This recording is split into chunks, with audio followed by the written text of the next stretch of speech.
Assalamualaikum warahmatullahi wabarakatuh. Waalaikumsalam warahmatullahi wabarakatuh. Baik anak-anak, sebelum kita memulai materi pelajaran, alangkah baiknya kita berdoa terlebih dahulu.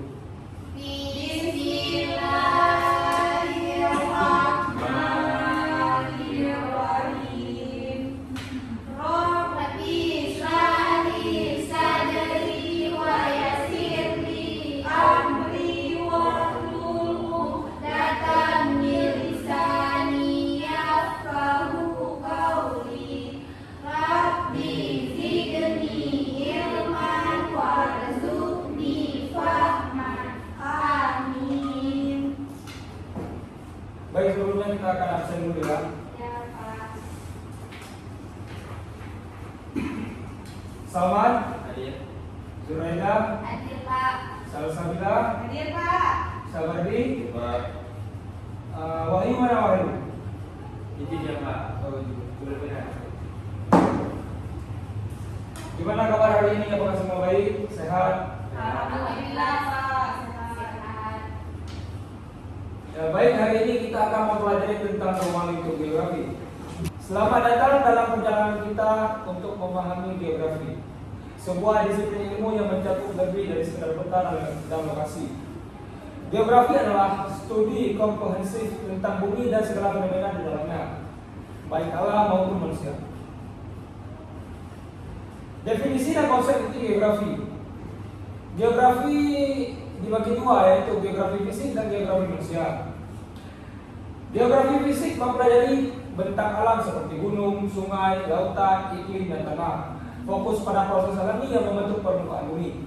Sementara geografi manusia mengkaji interaksi manusia dengan lingkungan, termasuk distribusi penduduk, budaya, ekonomi, politik, dan urbanisasi. Selanjutnya yaitu pendekatan spasial, menganalisis pola dan distribusi fenomena di permukaan bumi menggunakan konsep lokasi, jarak, dan pola. Selanjutnya itu ada ekologi landscape, menjelajahi hubungan kompleks antara komponen dan alam dan manusia dalam suatu ekosistem geografis.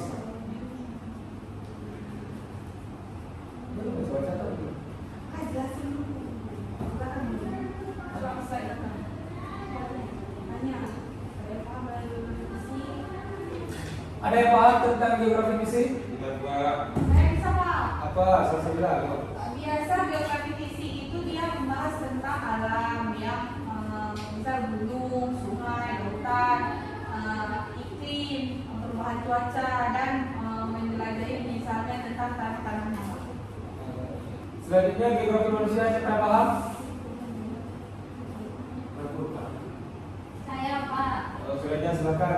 geografi Indonesia itu mengkaji tentang interaksi manusia dengan lingkungan termasuk distribusi penduduk, budaya, ekonomi, politik, dan urbanisasi. Urbanisasi itu apa kalau kalian tahu?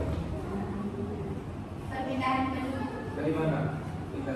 dari desa ke kota. Tuh kita. Salman?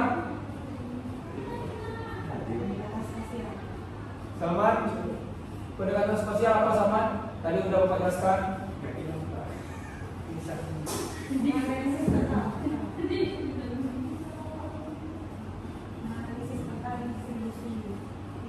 Apa Salman? Ayo Salman. Kalau nggak bisa coba kita coba kawannya Sawardi, bisa Sawardi?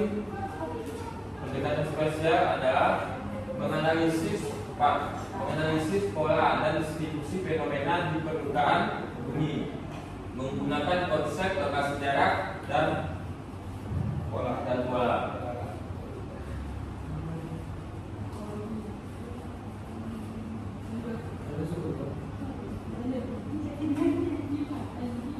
Baik, sekarang ada cabang utama geografi, yaitu geografi fisik.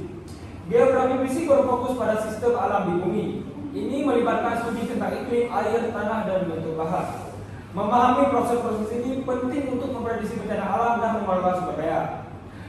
Di sini ada bagi tiga, yaitu yang pertama klimatologi, geomorfologi, dan hidrologi. Klimatologi ada yang udah tahu sebutnya? Itu yang tadi, Pak. Klimatologi itu kayak iklim, cuaca. Ya, kayak perubahan cuaca. Ya. Baik, geomorfologi ada yang tahu? Saya Pak, Zuraida? asal usul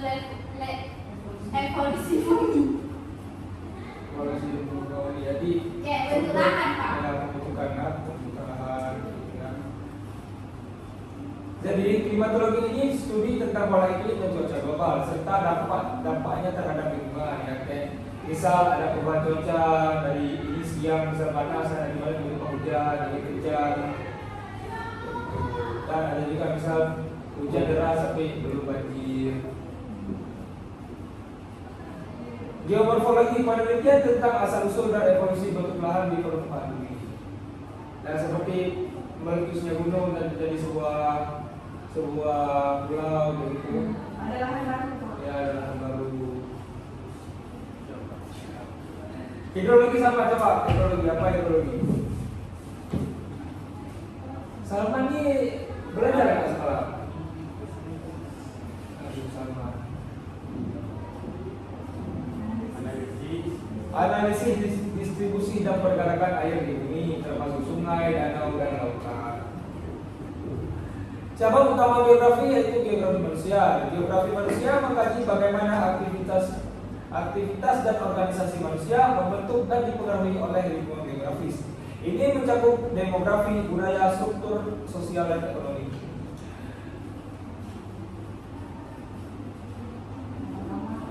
Geografi manusia ini bagi menjadi 4, yaitu geografi penduduk, geografi budaya, geografi perkotaan, dan geografi ekonomi. Geografi penduduk menganalisis distribusi kepadatan dan migrasi penduduk global. Sementara geografi budaya mempelajari penyebaran dan interaksi budaya di berbagai wilayah. Geografi perkotaan mengkaji pertumbuhan, struktur, dan masalah di kota-kota besar. Geografi ekonomi meneliti pola produksi, konsumsi, dan perdagangan global. Seperti yang terjadi sekarang kan, perang Iran sama Israel itu memicu perdagangan global karena sekarang sudah ada politik global ya. Jadi Boleh bertanya Pak? Ya silakan Bapak bilang. Pak, geografi perkotaan ini kan tadi katanya mengkaji pertumbuhan struktur dan masalah di kota-kota. Apakah desa termasuk dalam pengkajian pertumbuhan dan struktur masalah di geografi perkotaan? Iya. Karena geografi perkotaan itu mengkaji tentang pertumbuhan, struktur, dan masalah di kota-kota besar. Baik, selanjutnya ada geografi manusia, yaitu dibagi menjadi 4. Yang pertama yaitu geografi penduduk, geografi perkotaan, geografi budaya, dan geografi ekonomi. Geografi penduduk itu menganalisis distribusi, kepadatan, dan migrasi penduduk global. Sementara geografi perkotaan mengkaji pertumbuhan dan struktur masalah kota-kota besar. Geografi budaya mempelajari penyebaran dan interaksi budaya di berbagai wilayah. Geografi ekonomi meneliti pola produksi, konsumsi, dan perdagangan global. Jadi udah paham ya tentang tadi geografi manusia ini? Sudah Pak. Baik, sekarang kita akan memasuki teknik dan alat geografi modern. Geografi telah berkembang pesat dengan penggunaan teknologi canggih, sistem informasi geografi atau SIG, dan pemindahan jauh menjadi alat vital dalam analisis spasial dan pemetaan. Ini teknik alat geografi modern dibagi menjadi 3. Yang pertama itu ada SIG atau GIS, yang kedua pemindahan jauh, yang ketiga pemetaan digital. Sistem untuk SIG. Yang pertama itu ada SIG, sistem untuk menangkap, menyimpan, memeriksa, dan menampilkan data spasial yang terkait dengan posisi di permukaan bumi. Baik, anak-anak, sekarang Bapak akan menjelaskan tentang teknologi dan geografi modern. Ya. Yang pertama itu ada SIG, sistem untuk menangkap, menyimpan, dan memeriksa dan menganalisis data spasial yang terkait dengan posisi di permukaan bumi. Yang kedua itu ada penginderaan jauh, akuisisi informasi tentang suatu objek untuk fenomena tanpa kontak fisik. Ya.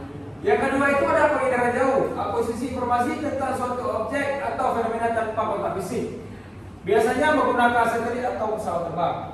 Yang ketiga itu ada pemetaan digital. Pembuatan peta menggunakan perangkat lunak komputer memungkinkan visualisasi data yang interaktif dan dinamis. Jadi udah paham tentang 3 teknik alat geografi modern ini? Udah Pak. Jadi kalau dulu kita buat peta menggunakan tangan gitu kan, sekarang geografi udah modern menggunakan SIG, menggunakan pengenalan jauh, udah pemetaan digital. Jadi sekarang serba digital sekarang.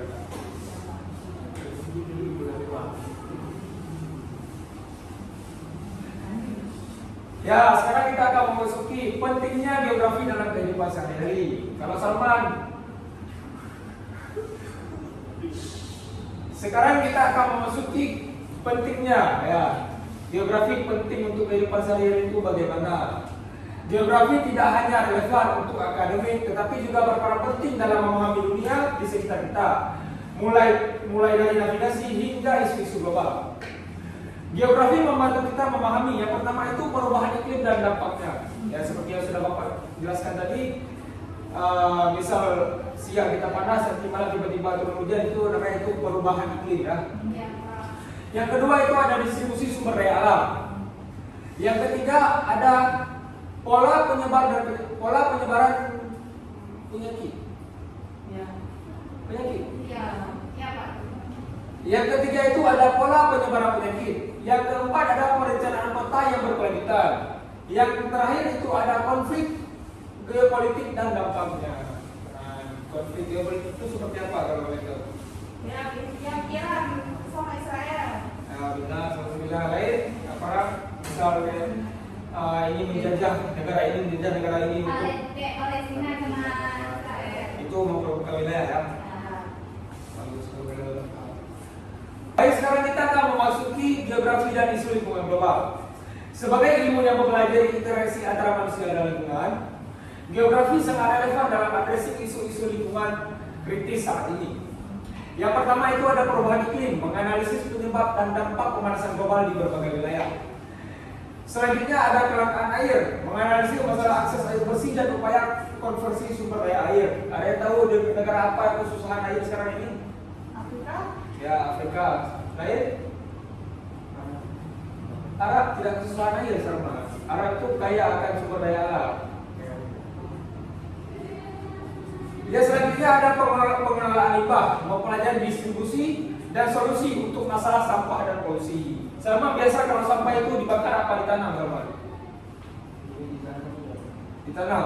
Ya. Ditanam itu untuk apa? Sekali dibakar sampah kan pencemaran udara. Ya, pencemaran udara menyebabkan polusi, bikin manusia itu tidak sehat, terkena polusi udara ya. Yang terakhir ada deforestasi, mengkaji hilangnya hutan dan dampaknya terhadap keanekaragaman hayati dan iklim.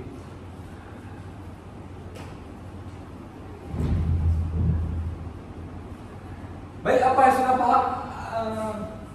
Baik, semuanya sudah paham tentang geografi dan isu lingkungan global? Mau tanya tentang deforestasi, Pak? Boleh, salah satu silakan. Mengkaji hilangnya hutan dan dampaknya terhadap keanekaragaman hayati dan iklim. Berarti fokus deforestasi hanya mengkaji hilangnya hutan. Iya, salah satu mengkaji hilangnya hutan, ya seperti hutan dibuat tambang gitu kan. Berarti alih penggunaan gitu. Penggunaan misal kita sekarang hutan, itu dialih penggunaan oleh manusia dijadikan tambang, makanya kalian, makanya namanya deforestasi. Hutan ini dibuat suatu tambang, kayak sekarang itu Raja Ampat ada isu-isu mau dibuat tambang kan.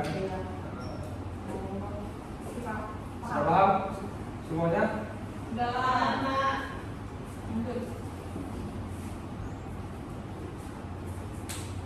Sekarang kita akan mempelajari geografi dan pembangunan berkelanjutan. Geografi menyediakan kerangka kerja untuk mencapai pembangunan yang berkelanjutan, menyeimbangkan kebutuhan saat ini tanpa mengorbankan masa depan. Perencanaan spasial mengatur penggunaan lahan secara efisien untuk membangun kota dan perdesaan. Selanjutnya ada konversi sumber daya alam, strategi untuk melindungi dan mengelola sumber daya alam secara bijaksana. Yang terakhir itu ada mitigasi bencana, mengidentifikasi area rawan bencana dan mengembangkan strategi pengurangan risiko. Ya seperti bencana sekarang yang kita sering temui di daerah kita itu bencana seperti longsor, banjir kan. Kalau longsor itu biasa dibuat apa namanya untuk menanggulangi bencana, dibuat beton gitu kan biar nggak terjadi longsor. Kalau banjir itu ditanam pohon-pohon biar nggak terjadi banjir ya, menanggulangi banjir.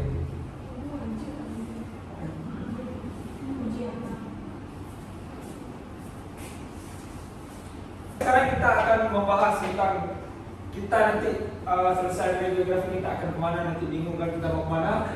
Jadi lulusan geografi memiliki beragam peluang karir di sektor publik atau swasta, memanfaatkan keterampilan analisis spasial dan pemahaman lingkungan mereka. Di sini ada 3, yaitu perencanaan kota, ilmu lingkungan, dan analisis GIS. Perencanaan kota yaitu merancang dan mengembangkan kota dan wilayah, sementara ilmu lingkungan menganalisis dan mengatasi masalah lingkungan. Analisis GIS untuk menggunakan SIG untuk memecahkan masalah spasial. Ini hanya beberapa contoh. Seperti bidang geografi itu terus berkembang kan. Kesimpulan geografi dan prospek masa depan. Geografi adalah ilmu yang dinamis dan esensial dalam memahami dan membentuk dunia kita. Dengan terus berkembangnya teknologi dan tantangan global, relevansi geografi akan semakin meningkat. Baik dari antara kalian berempat yang hadir hari ini, apakah kalian bisa menyimpulkan materi yang Bapak sampaikan hari ini? Coba yang bisa silakan. Ya, silakan ke depan Bapak penjelasan. Menurut saya pembahasan yang Bapak bilang pada hari ini adalah tentang banyaknya geografi. Misalnya ada geografi fisik, manusia, perencanaan kota, wilayah, dan spasial. Di geografi fisik dia membahas tentang pegunungan, iklim, dan curah hujan. Habis itu kalau misal tentang perkotaan itu adalah perancangan kota-kota besar. Dan kalau misal tentang geografi apa tadi Pak yang tentang geografi manusia mempelajari tentang urbanisasi, perpindahan penduduk. Habis itu kalau misal geografi deforestasi tadi itu membahas tentang hilangnya hutan dan alih pembangunan yang sebelumnya. Itu aja Pak. Terima kasih. 149 hari ini ada kesalahan 29. Baik, cukup sampai sini saja pembelajaran kita pada minggu ini. Bapak akhiri, wabillahi taufiq wal hidayah. Wassalamualaikum warahmatullahi wabarakatuh.